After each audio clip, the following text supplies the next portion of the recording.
नमस्कार, grand news में आपका स्वागत है। मैं हूं रंजना। आइए नजर डालते हैं आज की हेडलाइंस पर। भिलाई नगर निगम के महापौर ने ऐतिहासिक बजट प्रस्तुत किया, जिसे लेकर विपक्षियों ने जताया विरोध।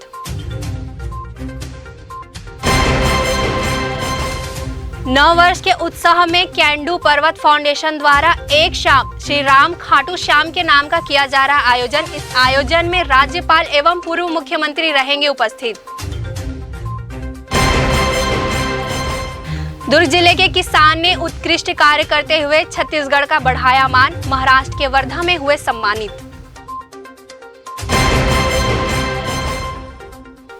उपचुनाव को लेकर खैरागढ़ में पूरी हुई तैयारियां, जिसे लेकर पार्टी के प्रतिनिधि गांव-गांव पहुंचकर कर रहे प्रचार प्रसार। ग्रैंड न्यूज में अब खबरें विस्तार से।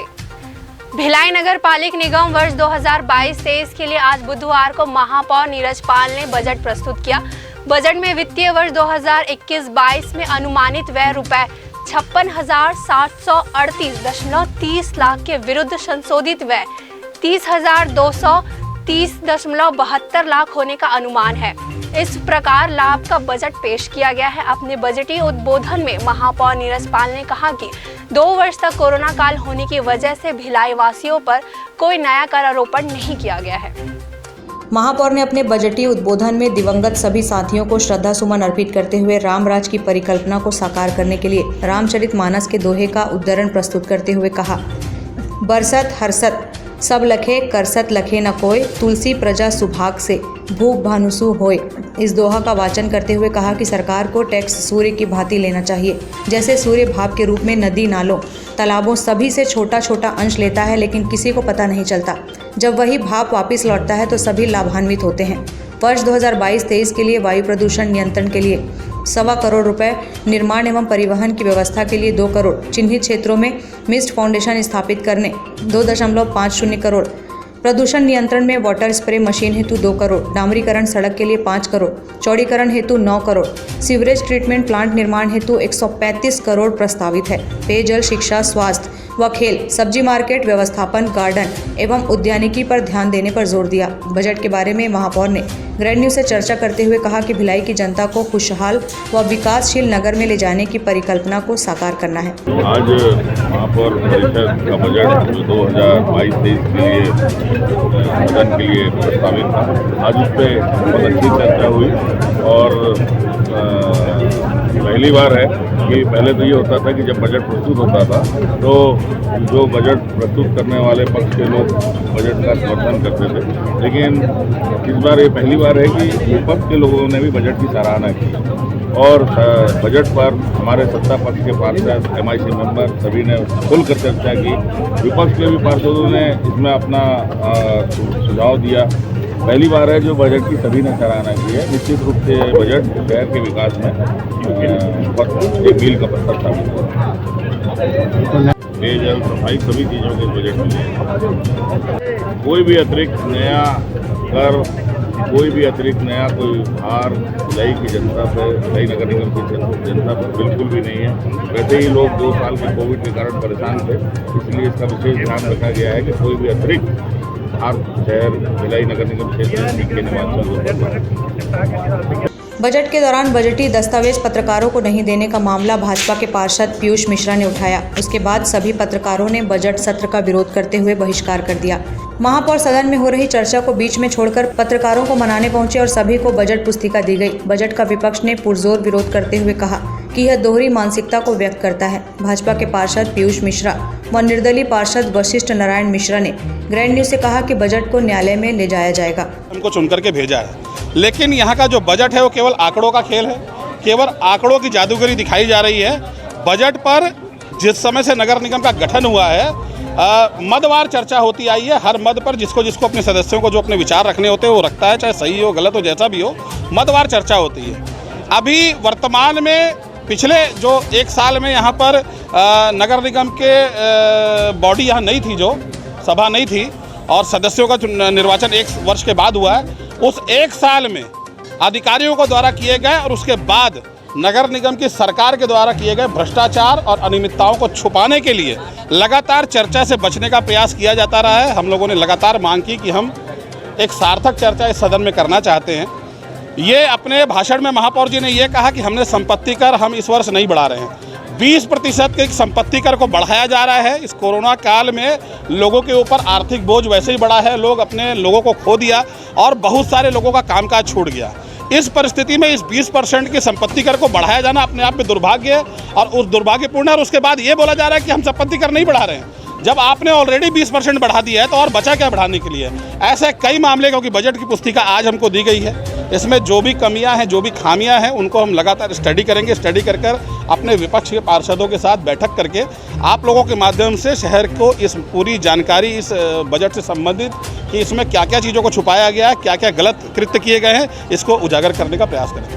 भिलाई नगर निगम का वर्ष 2021-22 संशोधित और 22-23 अनुमानित बजट आज नीरज पाल महापौर के द्वारा प्रस्तुत किया गया।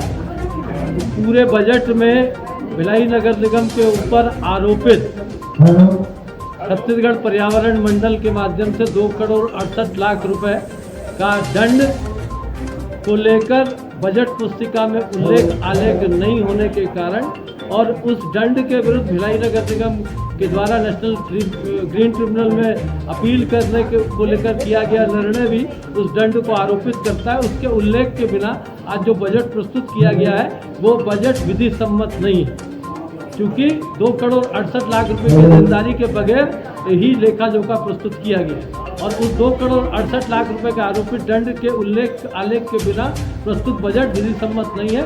इस बजट के विरुद्ध हम लोग न्यायालय जाएंगे और इस बजट को विधि सम्मत बजट नहीं है ऐसा हम इसके खिलाफ न्यायालय जाएंगे। शहर का बजट प्रस्तुत हुआ है और जिस प्रकार से सत्ता पक्ष ने दुरुपयोग किया है अपने बहुमत का, वो कहीं ना कहीं पीड़ादायक है, क्योंकि कई ऐसे मुद्दे थे जिस पे विपक्ष चर्चा करना चाहता था, जो सदन पे अपनी बातों को रखना चाहता था, लेकिन किसी भी प्रकार की चर्चा सत्ता पक्ष नहीं करना चाहता था। कई गलतियां थी उस बजट पुस्तिका में जो हम बताना चाहते थे, लेकिन उसके बावजूद भी हमको ऐसी व्यवस्था नहीं मिली कि हमको बातचीत करना है। तो निश्चित रूप से बड़ा दुर्भाग्यजनक है और कहीं ना कहीं इससे शहर का नुकसान है। बजट का विरोध करते हुए दया सिंह ने ग्रैंड न्यूज से कहा कि विपक्ष को हाशिए में रख दिया गया है, हमारे साथ दोयम दर्जे का व्यवहार किया गया है, सौतेलेपन की परिकाष्ठा को व्यक्त किया गया। करोड़ों का बजट दिया गया है, लेकिन बार बार कहीं ना कहीं हम लोग के साथ सौतेला व्यवहार किया गया है और सौतेला व्यवहार के साथ साथ में बहुत लोगों को बहुत बातें भी रखने का मौका नहीं दिया गया और उन्होंने अपनी तरीके से बजट को पास करके अच्छा एक बजट बनाया। तो बजट कोई बजट नहीं था, क्योंकि इस बजट में समान रूप से सबको एक समान नहीं देखा गया और हमारे साथ सौतेला व्यवहार नहीं। उसके लिए हम लोगों ने एक एक बातों को रखा और बजट के साथ हमने इस बात को भी रखा कि जिन चीज़ों को हमने दिया था उसको भी जोड़ा नहीं गया और जोड़ने के साथ साथ में कई ऐसी चीज़ें थी जिनको हमने दिया कि जुड़ जाएगा, लेकिन उस विषय में चर्चा भी नहीं की। तो उन सब चीज़ों को सभापति जी को हमने याद दिलाया है और बताया है और उन्होंने महापौर ने आश्वस्त किया है कि उसको हम जोड़ेंगे और बजट के साथ रखेंगे। बजट के स्वरूप को हमने देखा है, बजट तो बोलना चाहिए कि बजट ही नहीं था, बस उन लोगों के लिए एक तरह का ये बजट लगता है, लेकिन हम लोगों को इस तरह से बजट में एक सौतेला व्यवहार दिखा। आज जो भिलाई नगर निगम में बजट पेश किया गया 2022-2023 के लिए, ये बजट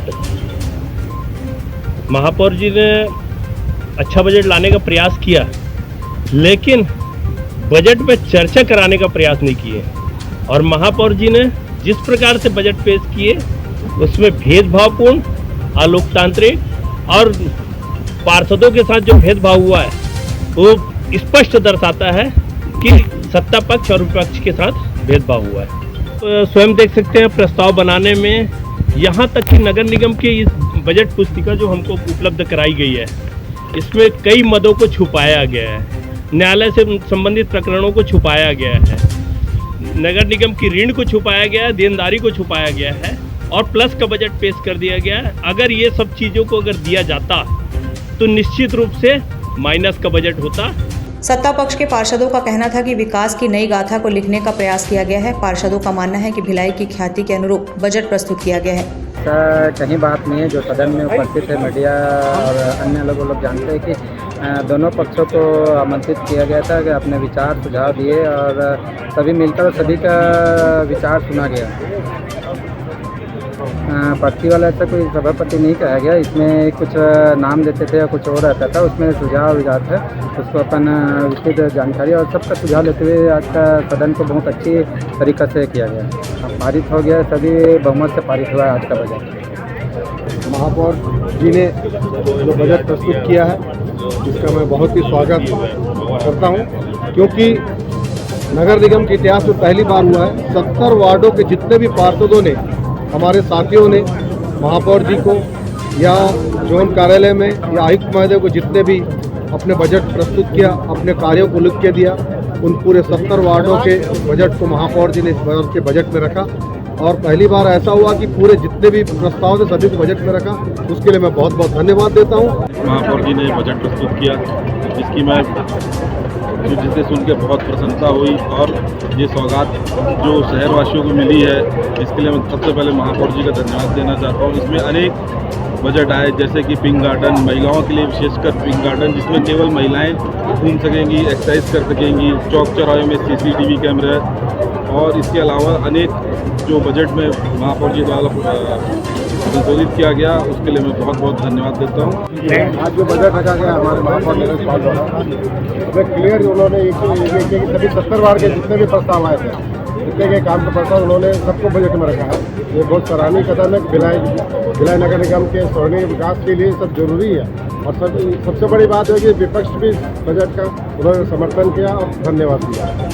आज भिलाई नगर निगम का 2022-23 का बजट प्रस्तुत हुआ, जिसमें कि मैं माननीय नीरज पाल भैया महापौर जी को बहुत बहुत बधाई दूंगा कि उन्होंने जनहित को देखते हुए इतना बढ़िया बजट बनाया कि पहली बार इतने सालों के बाद, 21 साल हो गए इस निगम को बने हुए, पहली बार वार्डवार पार्षदों के दिए हुए प्रस्ताव को नगर निगम के बजट पुस्तिका में शामिल किया गया। मैं इसके लिए माननीय महापौर जी, सभापति जी, माननीय लोकप्रिय विधायक देवेंद्र यादव जी का सबका बहुत दिल से आभार करता हूं कि उन्होंने इस तरह की नई प्रथा लागू की, जिससे पार्षद बजट की प्रक्रिया में केवल शामिल ही नहीं बल्कि मन लगाकर अपने वार्ड के क्षेत्रों में काम भी करेंगे और विकास की गति को रफ्तार भी देंगे।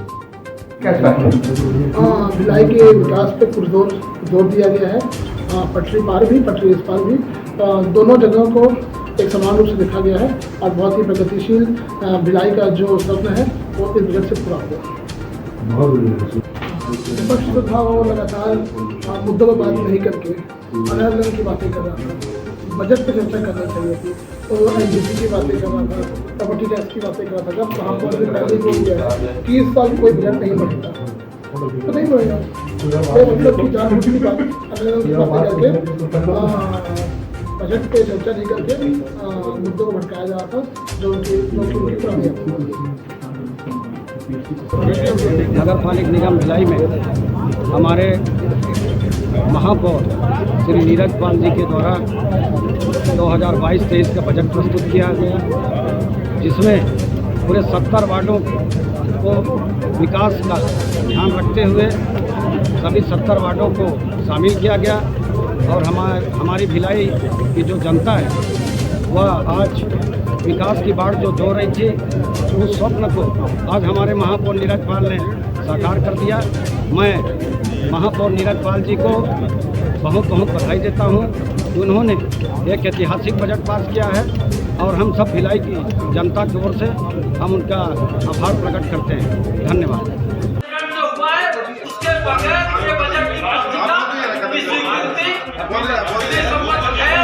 ग्रैंड न्यूज़ के लिए हर्ष सोनी के साथ निखिल कुमार पाठक की रिपोर्ट।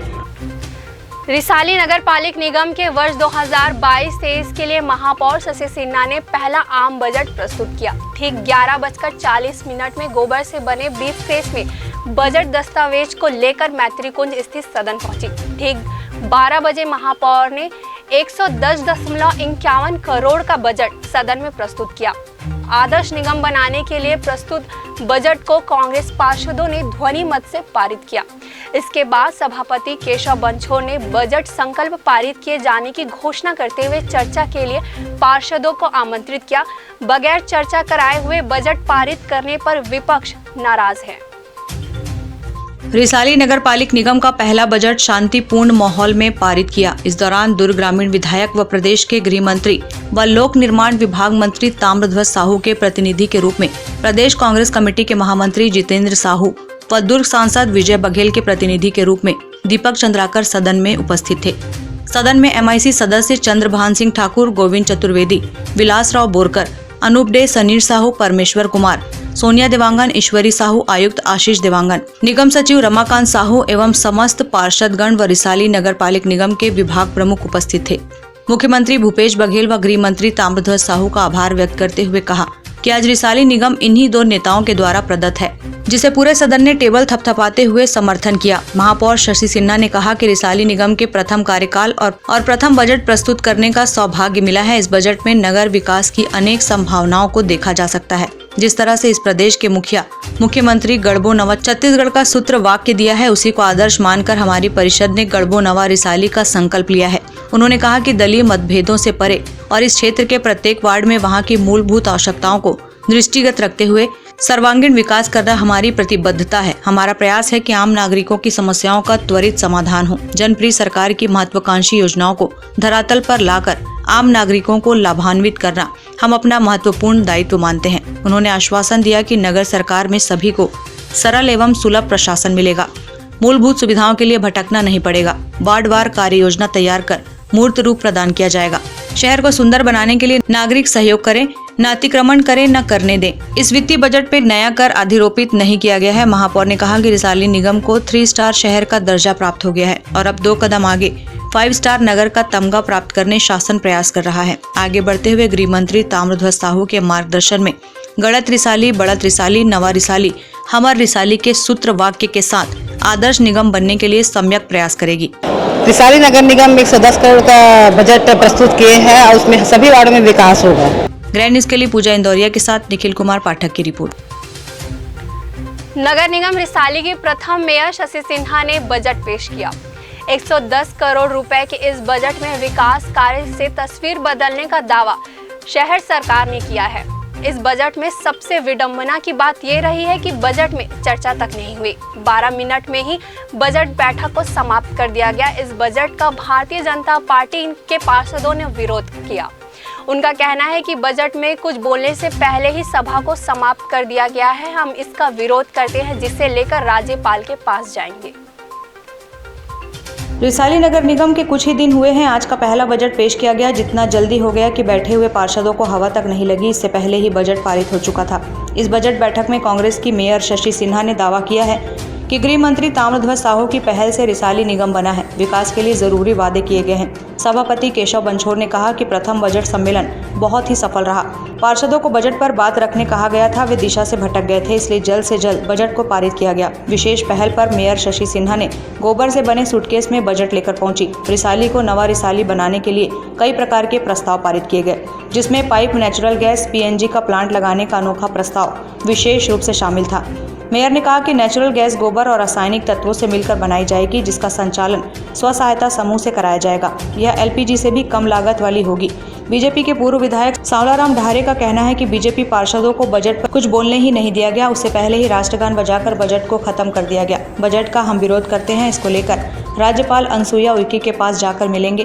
तब भी कोई हल नहीं निकलता तो उग्र प्रदर्शन किया जाएगा। प्रतिनिधियों को अपनी बात रखने का समय नहीं दिया गया। जब वो बोलने लगे तो बीच में राष्ट्रगीत का धुन बजा दिया। इसलिए आज के इस बजट रखने की जो प्रक्रिया का पूरा धज्जिया उड़ाते हुए बजट रखने का उन्होंने प्रयास किया है। मैं यूँ नहीं कहूँगा कि उसने बजट रखा, बल्कि मैं यूँ कहूँगा कि उसने बजट रखने का प्रयास किया और जनप्रतिनिधियों के बोलने के हक का हनन किया। सबसे बड़ी दुर्भाग्य की बात तो ये है कि भारतीय जनता पार्टी के कार्यकर्ताओं के, पार्षदों के बोलने के हक को ही नहीं मारा, उसने कांग्रेस के अपने पार्षदों के भी बोलने के हक को मारा है।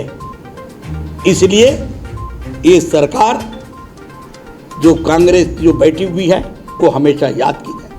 क्यों बोलने नहीं दिया? इसका प्रमुख कारण है वो जानते थे कि भारतीय जनता पार्टी का पार्षद क्या बोलेगा, इस बात को वो जानता था और इसलिए सरकार हमसे बहस करने के लिए बचना चाहती है, हमारे पार्षदों से बहस करने के लिए बचना चाहती है, उनके चर्चा करने के लिए बचना चाहती है। इसलिए षड्यंत्र पूर्वक आगे बिल्कुल हम तो अभी भी कह रहे हैं कि उसने बजट प्रस्तुत नहीं किया। हम इस बात को लेकर के अपने राज्य के राज्यपाल के पास जाएंगे और इसको बहुत और आगे ले जाएंगे। और जब भी ऐसी कोई बातें आएगी तो हमारे एक एक पार्षद धरना और प्रदर्शन में हम बैठकर उसका विरोध करते हैं और विरोध करते रहेंगे।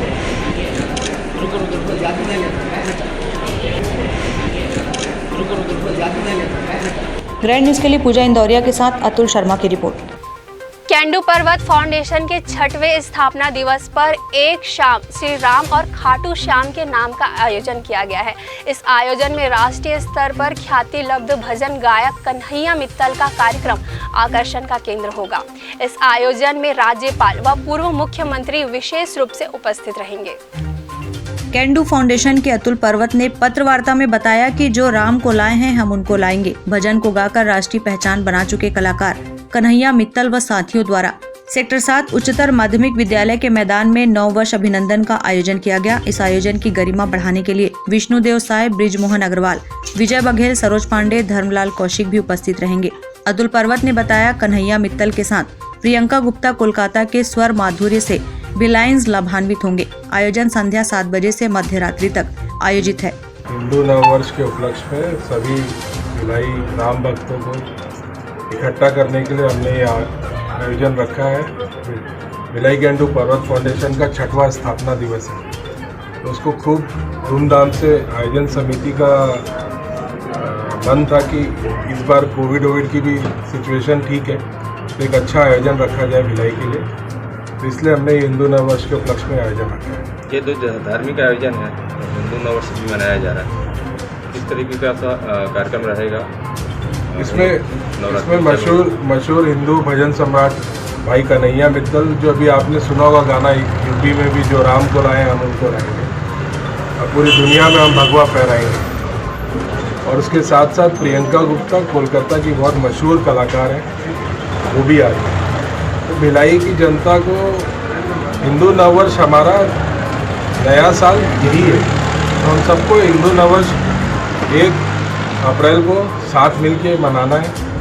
और सभी भिलाई के राम भक्तों को मैं आप सब मीडिया के माध्यम से अपील करना चाहता हूँ कि आप सभी इस कार्यक्रम में सादर आमंत्रित। कितने लोग आए की व्यवस्था वहाँ पे की गई है, और हमने व्यवस्था जो है वहाँ पे जो निःशुल्क रहेगा या आने वाले लोगों की किस तरीके की सुविधा? हमने इस पूरे कार्यक्रम में किसी भी प्रकार का किसी के लिए कहीं किसी को कोई परेशानी ना हो, इसके लिए हर अंतिम व्यक्ति तक की चिंता करते हुए बैठने की व्यवस्था, पानी की व्यवस्था, चाय की व्यवस्था, जो उत्तम से उत्तम व्यवस्था हो सकती है, शौचालय, वहाँ साफ सफाई का ध्यान रखते हुए, सोशल डिस्टेंसिंग, चेयर को गैप देते हुए हमने सारी व्यवस्था रखी। ग्रैंड न्यूज़ के लिए प्रशांत सिंह राजपूत के साथ अतुल शर्मा की रिपोर्ट।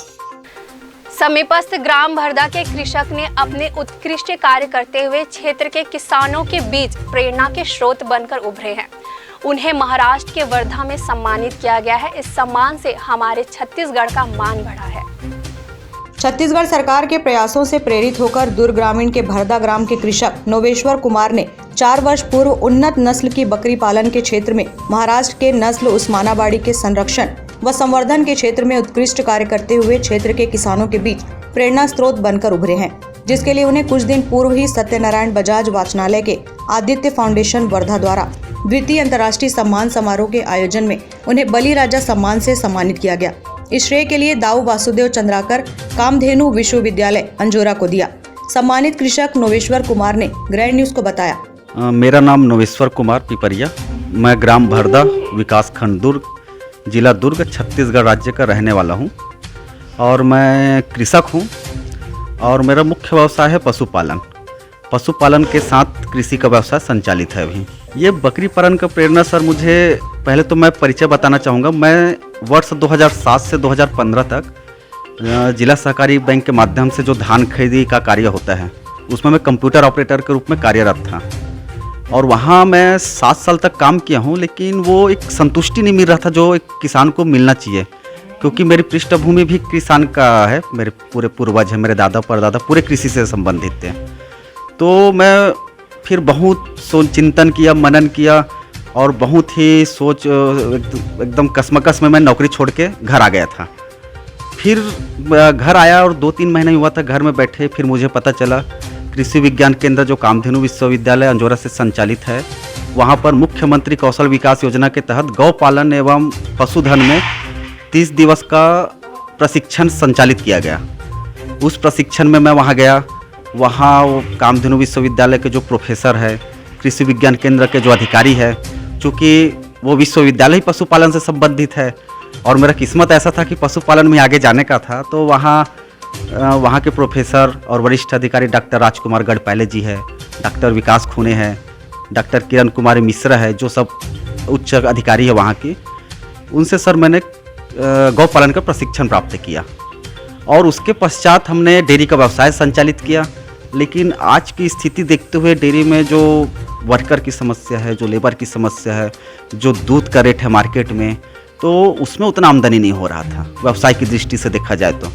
फिर उसको डेयरी को एक छोटा रूप देते हुए फिर उसको डेयरी गाय को हम जैविक खेती की ओर फिर प्रेरित किए और अब गाय के साथ दूध को कम मूल्य दे रहे हैं। हमको उस गोबर और गौमूत्र से हमारा 30 एकड़ का जो खेती अभी जैविक बनाने के प्रयास में है अभी। कार्यक्रम में मुख्य अतिथि रामदास तड़स, सांसद वर्धा डॉक्टर प्रदीप कश्यप सहित अन्य गणमान्य जन उपस्थित थे। कार्यक्रम में छत्तीसगढ़, राजस्थान, महाराष्ट्र, बिहार, झारखंड सहित अन्य राज्यों के विभिन्न क्षेत्रों में कार्य करने वाले लोगों को भी सम्मानित किया गया। और बकरा को तैयार होने में एक साल में वो काफ़ी वजन ले लेते हैं, अपना बिकने लायक 40 से 45 किलो। बकरी 8 महीने में गर्भकाल के लिए तैयार हो जाती है। कम समय में अच्छा मुनाफा इसमें। और वहाँ से 10 बकरी, एक बकरा जो कृषि विभाग से जो मुझे मिला। दुर्ग ग्रामीण के बरदा गांव से वैभव चंद्राकर के साथ निखिल कुमार पाठक की रिपोर्ट। वक्त है एक छोटे से ब्रेक का, आप बने रहिए ग्रैंड न्यूज के साथ। मैं जब अपने बालों को कोम करती थी तो मेरे काफ़ी ज़्यादा बाल कोम्बिंग से टूट जाते थे और सीजनल चेंजेस की वजह से डैंड्रफ भी होता था। फैमिली में भी कुछ लोगों को ये प्रॉब्लम थी। तब मुझे मेरी फ्रेंड ने वास्तु गुरुजी हेयर ऑयल सजेस्ट किया, जिसके सिर्फ 2 यूजेस बाद ही मुझे ऐसा लगा जैसे मेरी स्कैल्प क्लीन महसूस हो रही है और सिर्फ 4 वॉशेस बाद ही मेरी हेयर फॉल और डैंड्रफ की प्रॉब्लम ऑलमोस्ट जड़ से खत्म हो गई।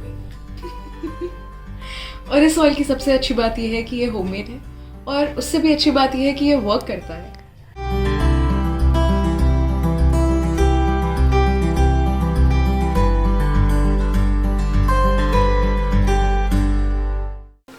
ब्रेक के बाद आपका स्वागत है। बनारस में एक बड़ा हादसा हुआ है जिसमें भिलाई के 4 लोगों की मौत हो गई है। चारों मृतकों में 3 लोग एक ही परिवार के बताए जा रहे हैं। घटना की खबर मिलते ही इस्पात नगरी भिलाई में मातम पसरा हुआ है। ज्ञातव्य है कि बनारस में हुए भीषण हादसे में एक ही परिवार के 4 लोगों की मौत हो गई। जानकारी के अनुसार परिवार भगवान काशी विश्वनाथ के दर्शन कर लौट रहे थे, तभी यह हादसा हुआ। हादसे में HSCL के सेवानिवृत्त कर्मी भिलाई नगर निवासी हलधर प्रसाद सिंह के पुत्र राकेश सिंह, बहू वंदना सिंह, चंद्रवती बिसेन 65 वर्ष की मौके पर ही मौत हो गई। वहीं अनविका सिंह गंभीर रूप से घायल थी। इलाज के लिए ले जाने के दौरान उसने भी दम तोड़ दिया। ग्रैंड न्यूज के लिए निखिल कुमार पाठक की रिपोर्ट। दुर्ग के तमेरपारा में पिछले दिनों हिंदू युवा मंच के कार्यकर्ताओं की लाठी व डंडों से लैस भीड़ देखी गई। मंच के कार्यकर्ताओं के खिलाफ कोतवाली थाने में मारपीट का मामला पंजीबद्ध कर लिया गया है, जिसमें पार्षद अरुण वर्मा को प्रमुख आरोपी बनाया गया है। हिंदू युवा मंच के कार्यकर्ताओं पर 26 मार्च की शाम 7 बजे लाठी और डंडों के साथ तमेरपारा में दबंगई करने और मारपीट करने के मामले में 7 लोगों शिवम सिंह, राजा देवांगन, लालू जैन, गोविंद राज नायडू, पार्षद अरुण सिंह, राजेश शर्मा के खिलाफ दुर्ग कोतवाली थाने में मामला पंजीबद्ध किया गया है। मामले की शिकायत अनुपम ताम्रकार के द्वारा कोतवाली थाने में की गई थी। 7 आरोपियों के खिलाफ धारा 452, 143, 294, 506 के तहत जुर्म दर्ज किया गया है। आरोपियों ने वरिष्ठ पुलिस अधीक्षक से मुलाकात कर अपना पक्ष रखा व सभी आरोपों को बेबुनियाद बताते हुए एक पक्षी कार्रवाई न करने की मांग की। कल रात को तमेरपारा में हिंदू युवा मंच के कुछ सदस्य वहाँ पर पहुँच गए थे। उनके द्वारा मैं तमेरपारा में घूम कर जो कार्रवाई की गई है उसी संबंध में तमेरपारा से शिकायत आई है, जिसकी जांच की जा रही है।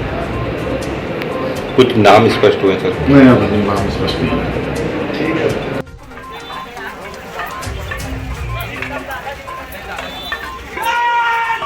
ग्रैंड न्यूज के लिए वीना दुबे के साथ पूजा इंदौरिया की रिपोर्ट। उत्तईपुरई रोड के पास स्थित शराब दुकान को हटाने की मांग को लेकर भाजपा मंडल के कार्यकर्ताओं द्वारा दुर्ग कलेक्टर को ज्ञापन सौंपा गया है। कार्यकर्ताओं ने ज्ञापन सौंपते हुए बताया कि उतई पुरई रोड में स्थित शराब दुकान के कारण हमेशा माहौल खराब रहता है। मुख्य मार्ग में सड़क किनारे शराब दुकान होने के कारण मार्ग से गुजर रही महिलाओं एवं कॉलेज स्कूल के छात्र एवं छात्राओं को बहुत सी समस्याओं का सामना करना पड़ता है और पूरे क्षेत्र के लोगों को भी आवागमन में बेहद कष्ट एवं तकलीफों का सामना करना पड़ता है। जी, हम लोग उतई पुरई के बीच में जो शराब भट्टी खुली हुई है उसको बंद करवाना चाहते हैं और उनके पर्पस पे अपन माननीय कलेक्टर महोदय जी से चर्चा करने आए थे कि उनको वहाँ से हटा दिया जाए। वहाँ पर क्या बोलते हैं, हमारे पुरई से और आसपास के गांवों से भी वहाँ उतई में कॉलेज है, वहाँ बच्चे कॉलेज जाते हैं। शुक्रवार को बाज़ार लगता है, महिलाएं वहाँ पे मार्केट करने जाती हैं, हॉस्पिटल है। मतलब वो ऐसा है कि डेली महिलाओं का आना जाना लगा रहता है, जिससे वहाँ पे अधिक ज़्यादा भीड़ रहती है और महिलाओं को आने जाने में बहुत ज़्यादा परेशानी हो गई है। मैं खुद वहाँ से उस रास्ते से जाना नहीं पड़ता, मैं रास्ता घूम कर आना पड़ता है, इतनी ज़्यादा भीड़ रहती है। तो मैं यही चाह रही हूँ कि वहाँ से शराब भट्टी हटाया जाए। अगर शराब भट्टी वहाँ से 7 दिवस के भीतर नहीं हटता है तो हमारी महिला मोर्चाओं के द्वारा उग्र आंदोलन किया जाएगा। और एक बात मैं और कहना चाहूँगी, वो हमारे माननीय गृह मंत्री जी का क्षेत्र है, उसके बावजूद भी वहाँ पर शराब भट्टी खोली गई है। इससे बड़ी शर्म की बात और क्या हो सकती है। जब हमारे माननीय गृह मंत्री जी को महिलाओं का सम्मान के बारे में बोला जाता है, तब वो कहाँ चले गए हैं, जब अभी उनको नहीं दिखाई दे रहा है क्या महिलाओं के सम्मान के बारे में। तो मैं माननीय गृह मंत्री जी से भी यही कहना चाहूँगी कि वहाँ से शराब भट्टी जल्द से जल्द हटाई जाए। हमारे माननीय कलेक्टर जी बोले हैं कि मैं वहाँ पर जांच करवाता हूँ और पता लगवाता हूँ कि बीच रास्ते में है, उसके बाद फिर आप लोगों को सूचना देता हूँ करके। क्षेत्रवासियों का कहना है कि शराबियों के जमघट के चलते इस मुख्य सड़क में शाम के समय आम वर्ग को आवाजाही करने में बेहद परेशानियों का सामना करना पड़ता है। इस अवसर पर भाजपा जिला महामंत्री ललित चंद्राकर, भाजयुमो जिला अध्यक्ष नितेश साहू, महिला मोर्चा मंडल अध्यक्ष शीतला ठाकुर, महामंत्री गौरव शर्मा, मंडल महामंत्री सोनू राजपूत, भाजयुमो अध्यक्ष प्रवीण यदु, बिमला कामड़े, भारती साहू, चंद्रकांत साहू सहित बड़ी संख्या में भाजपा कार्यकर्तागण उपस्थित थे। दुर्ग से वैभव चंद्राकर के साथ निखिल कुमार पाठक की रिपोर्ट। उत्तर प्रदेश की राजधानी लखनऊ में युवती से दुष्कर्म करने वाले फरार आरोपी को दुर्ग पुलिस ने गिरफ्तार किया है। आरोपी को गिरफ्तार करने के बाद लखनऊ पुलिस के हवाले किया गया। इसके बाद लखनऊ पुलिस उसे गिरफ्तार कर अपने साथ ले गई है। सुपेला टीआई सुरेश ध्रुव ने बताया कि न्यू कृष्णानगर सुपेला निवासी कमरुद्दीन के ऊपर दुष्कर्म का आरोप है। 2 साल पहले लखनऊ के गोमती नगर थाने में उसके खिलाफ एक लड़की के परिजनों ने शिकायत दर्ज कराई थी। कमरुद्दीन एक युवती को बहला फुसलाकर अपने साथ भगा ले गया। इसके बाद उसने शादी का झांसा देकर उसके साथ शारीरिक संबंध बनाए। इसके बाद युवती को छोड़कर भाग गया। आरोपी के खिलाफ धारा 323, 363, 376, 313 के तहत मामला दर्ज होने के बाद जब लखनऊ पुलिस ने उसकी धरपकड़ शुरू की तो वह भारत छोड़कर सऊदी अरब भाग गया था। वहाँ वह 2 सालों तक रहा। इस दौरान लखनऊ पुलिस ने सुपेला पुलिस से संपर्क किया और कहा कि जैसे ही कमरुद्दीन भिलाई आता है उसकी गिरफ्तारी करके सूचित करे। सुपेला पुलिस को सोमवार को मुखबिर से सूचना मिली कि कमरुद्दीन भिलाई में देखा गया है। पुलिस ने अपने मुखबिर को एक्टिव किया। मंगलवार को जैसे ही कमरुद्दीन अपने घर में दिखा, पुलिस ने घेराबंदी करके उसे गिरफ्तार कर लिया। इधर सूचना मिलते ही लखनऊ पुलिस भिलाई पहुंच गई और आरोपी को गिरफ्तार कर अपने साथ ले गई। लखनऊ उत्तर प्रदेश का मामला है, जहां पर वर्ष 2020 में आरोपी कमरुद्दीन के खिलाफ 376 का मामला पंजीबद्ध हुआ था। आरोपी मौके से फरार हो गया था और पिछले 1.5-2 साल से सऊदी अरब में रह रहा था। और सऊदी अरब से आने की सूचना प्राप्त होने पर दुर्ग पुलिस और लखनऊ पुलिस के कोऑर्डिनेशन के उपरांत सारी चीज जब प्लान आउट किया गया तो आरोपी सुपेला थाना अंतर्गत एक कृष्णानगर इलाके में छुप कर रह रहा था। लखनऊ पुलिस और सुपेला दुर्ग पुलिस के द्वारा जॉइंट ऑपरेशन कर उसको घेराबंदी कर पकड़ा गया और अभी लखनऊ कोर्ट में पेश किया जा रहा है। हाँ, कल ही रवानगी हो गई है। दुर्ग से लखनऊ पुलिस आकर ले जा रही है।